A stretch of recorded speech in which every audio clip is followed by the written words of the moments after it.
Hello and welcome back to another fantasy football video. I hope you guys are doing well today. We are taking a look ahead to game week 35 of fantasy football action. A nice simple single game week. This one we've had a lot of doubles and a lot of blanks of late, so it is actually quite nice to just be going into a nice simple single game week. But we are going to be doing some planning going forward, basically until the back end of the season, taking a look at how the team does line up ahead of game week 35, and then taking a look at potential transfers as well. If you're new around here, don't forget to hit that subscribe button.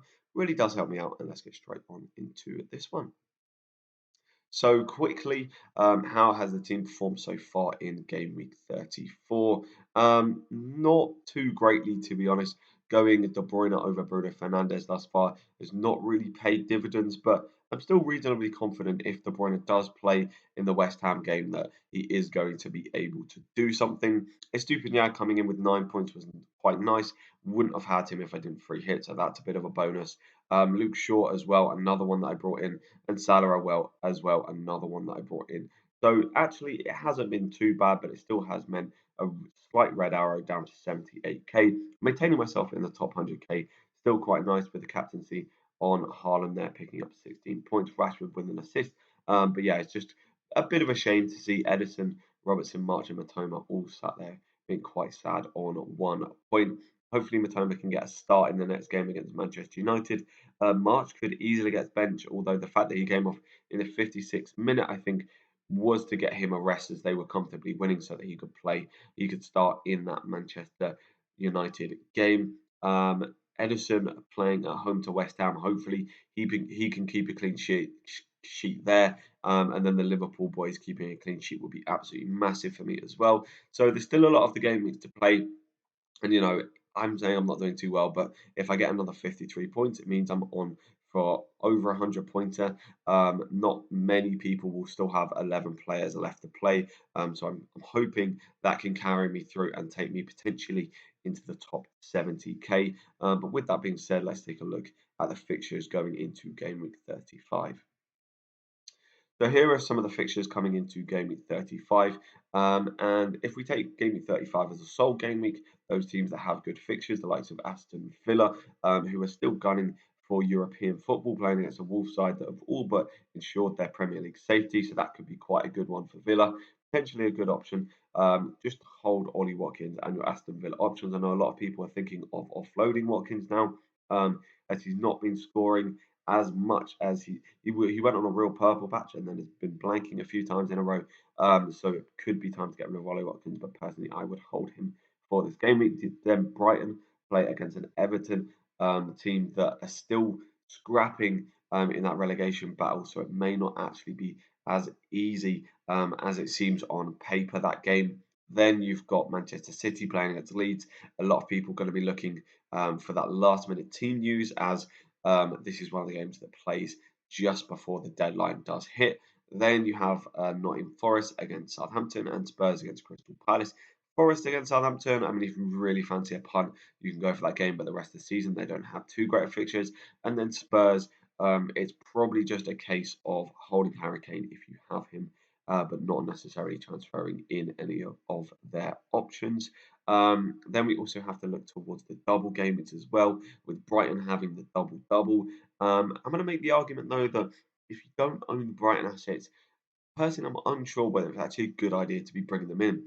Against Everton, they could keep a clean sheet, but because Everton are scrapping for the relegation battle, I could see them scoring in that game but being defensively quite weak. So it bodes well for Brighton attackers. The problem is we don't know which Brighton attackers and midfielders are going to play week in, week out. It's likely there's going to be heavy rotation towards the back end of the season, and the popular players will probably play in the games that you don't actually want them to play, like Arsenal away, City at home, Newcastle away, for example. Arsenal away, Newcastle away, I see them conceding in both games.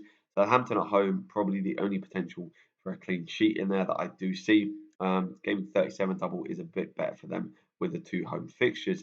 Then you move over to the flip side. You've got Manchester City home to Chelsea and away to Brighton. Chelsea been really poor. They should be a green fixture at the moment. Bodes well for clean sheets. Brighton could score in that game, but defensively wouldn't back them. So I think the Manchester City options, Grealish, De Bruyne, etc., could be good for that one. But again, plenty of rotation. Are they that good of options if you want to play them throughout or every game for the rest of the season? That moves us on to Manchester United, with Bruno Fernandes, who's just picked up 11 pointer. Got some really nice fixtures moving up to their double in game week 37, and then also has a really nice game week 38 fixture. So I do quite like Bruno Fernandes as well. And then you've got Newcastle. Defensively have not been so good of late, but they've been scoring a hell of a lot of goals. Isak and Wilson, the two main attacking options you have there.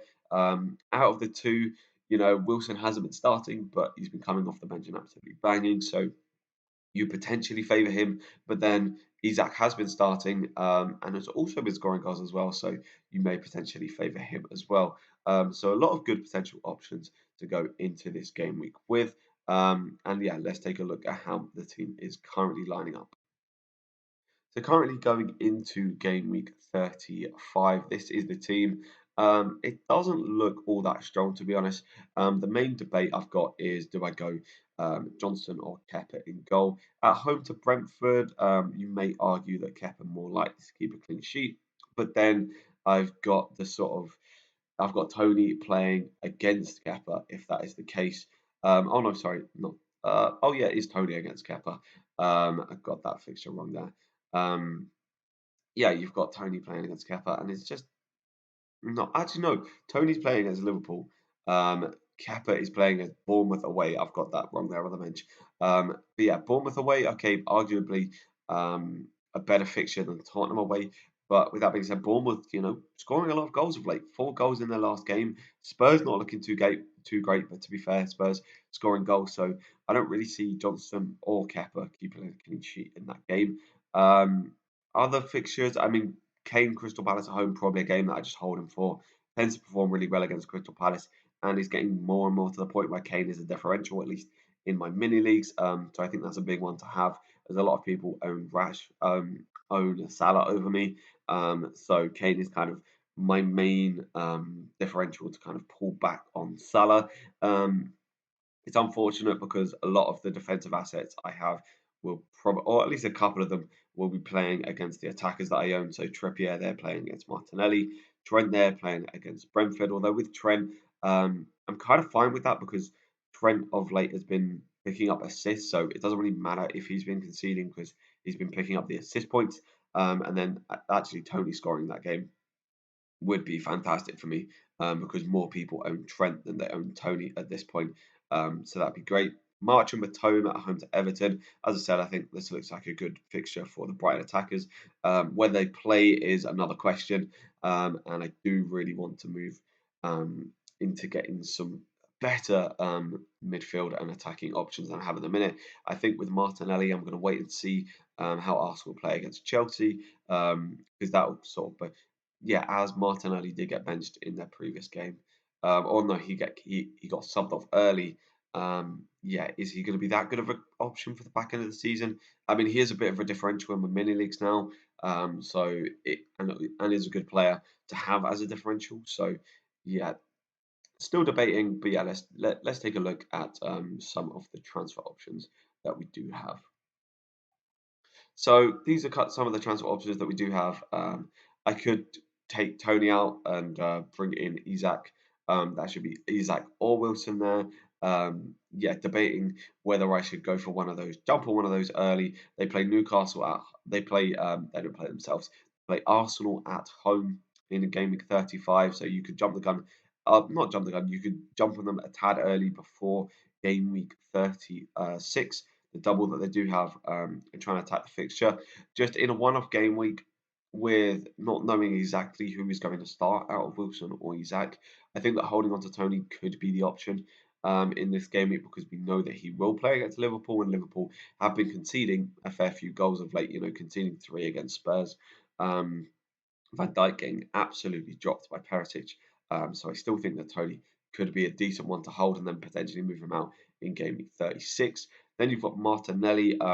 Yeah, I think the top option for me is Bruno Fernandes. No, he's going to play week in, week out. And yeah, if he scores or gets an assist, likely to pick up 2 or 3 bonus points. So I think towards the back of the season, Bruno could be a really, really good option. With that being said, Man City at home to Leeds. If we get the early team news that one of Grealish or say Mahrez is going to start, then one of those guys could be an absolutely fantastic option because the Leeds just screams haul. Like, yeah, any one of those players could just absolutely haul. So I could potentially just be like, you know what, screw it. Depending on if I need to gain some points, if game week 34 doesn't end too well for me, then I might just be like, you know what, I'm going to send it, go for one of the Manchester City options, or I could go for one of the Brighton defensive options.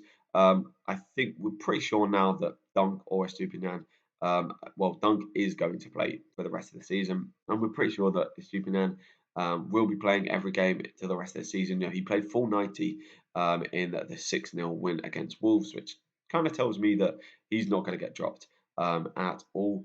And so having one of those players that's going to play at home to Everton and then in a double-double could be pretty strong as well. I guess the only caveat is that I don't actually think they're going to keep any clean sheets in that run. So it's yeah, just it's a tough one. Ultimately, I could well roll the transfer. I think if game week 34 ends up being a good, like if I have a strong finish to game week 34, I may not feel the pressure to make a transfer going into game week 35 and just let things roll.